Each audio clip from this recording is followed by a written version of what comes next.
आंदोलन करते रहे। प्रधानमंत्री जी के पास 5 मिनट का समय नहीं था कि वो मिलने भी चले जाएंगे। ये जवानों की पेंशन चोरी करने का तरीका है, मोदी जी की मार्केटिंग में चला जाता है। छोटी छोटी पार्टियां हैं, ये सब बीजेपी की पार्टी है। तरफ किसानों का हित, गरीबों का हित, मजदूरों का हित, और दूसरी तरफ अदानी जी और अंबानी जी जैसे लोगों का फायदा। कांग्रेस नेता राहुल गांधी ने हरियाणा में विधानसभा चुनाव के मद्देनजर सोमवार से हरियाणा विजय संकल्प यात्रा की शुरुआत की है। यात्रा की शुरुआत अंबाला के नारायणगढ़ से हुई, जहां राहुल गांधी और प्रियंका गांधी ने जनसभा को संबोधित किया। इस यात्रा का समापन 2 अक्टूबर को कुरुक्षेत्र के थानेसर में होगा। नारायणगढ़ में आयोजित जनसभा में राहुल गांधी ने भाजपा पर तीखा हमला करते हुए कहा कि हरियाणा में मुकाबला केवल भाजपा और कांग्रेस के बीच है। उन्होंने कहा कि बाकी छोटी छोटी पार्टियां भाजपा के इशारे पर चलती है। राहुल ने केंद्र सरकार की अग्निवीर योजना की आलोचना करते हुए इसे जवानों की पेंशन चोरी का तरीका बताया। उन्होंने कहा कि यदि कांग्रेस की सरकार हरियाणा में बनती है तो यह छत्तीस बिरादरी की सरकार होगी, जिसमें सभी की बराबर भागीदारी सुनिश्चित की जाएगी। प्रियंका गांधी ने भी भाजपा सरकार पर निशाना साधते हुए कहा कि सरकार ने किसानों के साथ न्यूनतम समर्थन मूल्य यानी कि एमएसपी पर विश्वासघात किया है और पहलवानों को सड़कों पर बैठने के लिए मजबूर किया। प्रियंका ने जनता से अपील की कि अगर उन्हें आत्मसम्मान और न्याय के साथ जीना है तो भाजपा सरकार को उखाड़ फेंकना होगा। राहुल गांधी ने जनसभा के दौरान कहा कि हरियाणा की जनता बदलाव चाहती है और कांग्रेस ही वह पार्टी है जो राज्य में सभी वर्गों के हितों का ध्यान रखेगी।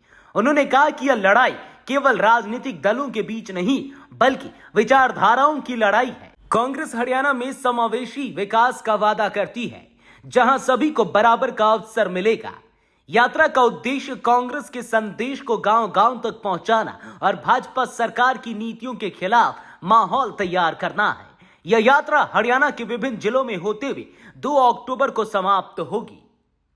गांव का बच्चा हरियाणा में मेहनत करके आगे बढ़ता है स्पोर्ट्स में, और उनके साथ क्या किया गया?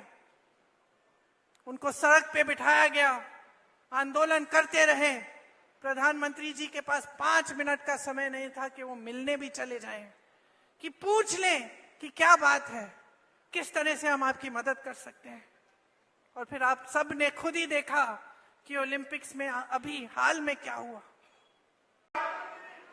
ये जो बीच में इंडिपेंडेंट पार्टी आ रखी हैं, छोटी छोटी पार्टियां हैं, ये सब बीजेपी की पार्टीज हैं।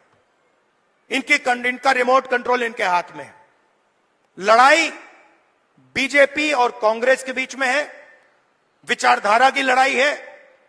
एक तरफ न्याय, दूसरी तरफ अन्याय। एक तरफ किसानों का हित, गरीबों का हित, मजदूरों का हित, और दूसरी तरफ अदानी जी और अंबानी जी जैसे लोगों का फायदा। खेत खत्म हो गए, धान नहीं खरीदा जाता, सही रेट नहीं मिलता, फिर आप भगते हो सेना की ओर। आप कहते हो चलो यहां काम नहीं हुआ, चलो आर्मी में जाते हैं, बॉर्डर पे खड़े हो जाएंगे, देशभक्ति की आग है उसे जलाएंगे और वहां खड़े हो जाएंगे। फिर मोदी जी कहते हैं नहीं भैया, वहां से भी हम आपके जेब में से चोरी करेंगे। यह अग्निवीर स्कीम नहीं है, यह गलतफहमी में मत रहिए। यह जवानों की पेंशन चोरी करने का तरीका है, सीधी सी बात है। जो नॉर्मल जवान होता है उसे पेंशन दी जाएगी, पूरी जिंदगी उसे पेंशन दी जाएगी। जिसको अग्निवीर नाम दिया है उसे पेंशन नहीं मिलेगी। मतलब अग्निवीर से उसके जेब से पैसा छीना गया है। कहां गया? अदानी जी की जेब में। आप देखिए बड़ी बड़ी उनके, जाइए वेबसाइट पे जाइए, Adani defence, Adani defence Israel की कंपनी है, अमेरिका की कंपनी है, उसमें अदानी को लेना देना नहीं है। इजराइल की कंपनी हथियार बनाती है, उस पे अदानी का लेबल लगता है।